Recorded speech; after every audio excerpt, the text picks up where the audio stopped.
This channel does not promote any violent, harmful, or illegal activities. All content provided by this channel is meant for an educational purpose only.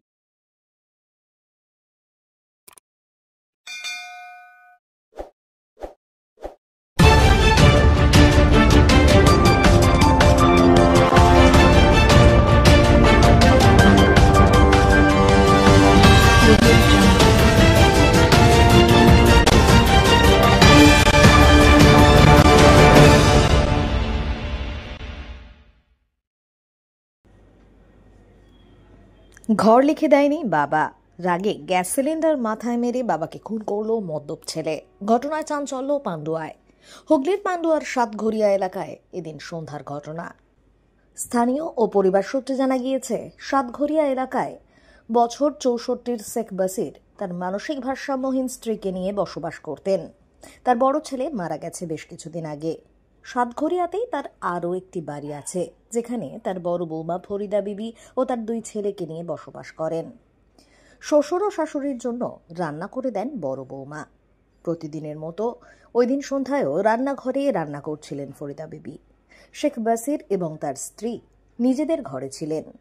বাসিরের ছোট ছেলে শেখ মহসিন পরিযায়ী শ্রমিক, ভিন রাজ্যে কাজে গিয়েছিল সে। এদিন পান্ডুয়ার বাড়িতে ফিরে আসে। সন্ধ্যায় মদ খেয়ে সে সম্পত্তি নিয়ে বাবার সঙ্গে বচসা শুরু করে। বাবাকে বলে ঘর তার নামে লিখে দিতে হবে। বসে সে কথায় পাত্তা না দেওয়ায় ঘর থেকে ৫ লিটারের গ্যাস সিলিন্ডার নিয়ে এসে বাবার মাথায় মারে সে। ঘটনাস্থলেই লুটিয়ে পড়েন ওই বৃদ্ধ। তার কান ও নাক দিয়ে রক্তক্ষরণ হতে শুরু করে। গন্ডগোলের খবর পেয়ে ঘটনাস্থলে এসে উপস্থিত হয় পান্ডুয়া থানার পুলিশ। তার আগেই বৃদ্ধকে পান্ডুয়া গ্রামীণ হাসপাতালে নিয়ে আসে পরিবারের লোকজন। চিকিৎসক তাকে মৃত বলে ঘোষণা করে। পুলিশ অভিযুক্ত শেখ মহসিনকে আটক করে থানায় নিয়ে যায়। উদ্ধার করা হয়েছে গ্যাস সিলিন্ডারটিও। এ বিষয়ে এদিন শেখ বাসিরের বৌমা ফরিদা বিবি জানান, তার ছোট দেওর শেখ মহসিন বাড়িতে এসে মদ্যপ অবস্থায় গালিগালাজ করে। বাবা মায়ের সঙ্গে ঝগড়া করে তার নামে বাড়ি লিখে দিতে বলে।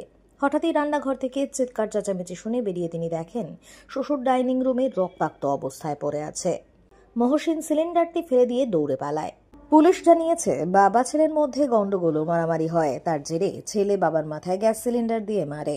হাসপাতাল থেকে মৃতদেহ উদ্ধার করে থানায় নিয়ে আসা হয়। পরিবারের সদস্যদের জিজ্ঞাসাবাদের জন্য থানায় ডাকা হয়। আজ চুঁচুড়া ইমামবাড়া সদর হাসপাতালে দেহ ময়নাতদন্ত করা হবে। আজকে দেখুন, আমি দুবেলা যেরকম আসি, কিন্তু সন্ধ্যাবেলা আমি রান্নার কাজ করে আমি সন্ধ্যাবেলা এসে সার্ভিসের একটু চাপা করে দেবো বলে দেখছি ও মাল খেয়ে এসেছে। আমার দেওর ছোট দেওয়াটা মসিন এসে মাল ফাল খেয়ে এসেছে। তখন তো খেয়েছে, যাই লিখে দাও। আমার শ্বশুর বলছে তুই এখন লিখে দিতে পারবো না, তুই এখন যা, মাল ফাল খেয়েছিস। কি লিখে দিতে বলছে? ঘরটা লিখে দিতে বলছে আর কি, ঘরটা লিখে দিতে বলছে।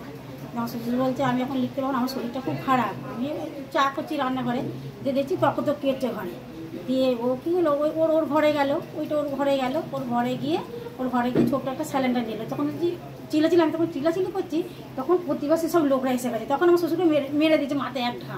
কি দিয়ে মারলো? ওই ছোট একটা বাটলা সিলিন্ডার। কি সিলিন্ডার? মানে গ্যাস সিলিন্ডার, ছোটগুলো। তখন পাশাপাশি লোক আমার গলা শুনে সব ছুটে এসেছে। তখন দৌড়ে সব ছুটে এসেছে। তখন দৌড়ে গিয়ে ওখান থেকে পড়ে গিয়েই দৌড়েছে। তখন আমার শ্বশুরকে আমরা নিয়ে ডাক্তারখানা হসপিটালে কি বললো বলে উনি নিয়ে ওনার লেগেছিল কোথায়? ওই যে মাথায় মেরেছিল, রক্ত বেরিয়েছিল, কান দিয়ে রক্ত বেরিয়েছিল। কোথায়? ওখানেই পড়েছিল? হ্যাঁ। আপনি কোথায় ছিলেন? আমি এই তো রান্নাঘরে ছিলাম। তখন আমি চিল্লেছি, কেঁদেছি, চাপা বলে উঠেছি, কেঁদেছি। তখন আশেপাশের লোক, এই পাশের লোক দৌড়ে এসেছে। এখন তো পুলিশ টুলিশ এসছে। হ্যাঁ। কি বলছে পুলিশ? কি বলছে, ওরা যেটা বড়, ওরা যেটা ভালো বলছে সেটা করবে স্যার। অভিযোগ করবেন দেওরের নামে? দেওয়ার নামে তো অভিযোগ করবোই। আর ও প্রায় পাড়ার লোককে ধরে খালি প্রায় বলতো আমার আব্বাকে আমি মেরে দেবো, আমার আব্বাকে আমি মেরে দেবো প্রায় বলতো। আমার শ্বশুর ভয়ে কতবার করে ফোনও করেছে সবাইকে। তাও বাজার থেকে লোক, একদিন পুলিশ এলো, একদিন একদিন ওকে মেয়েকে ধোকে নিয়ে গেল।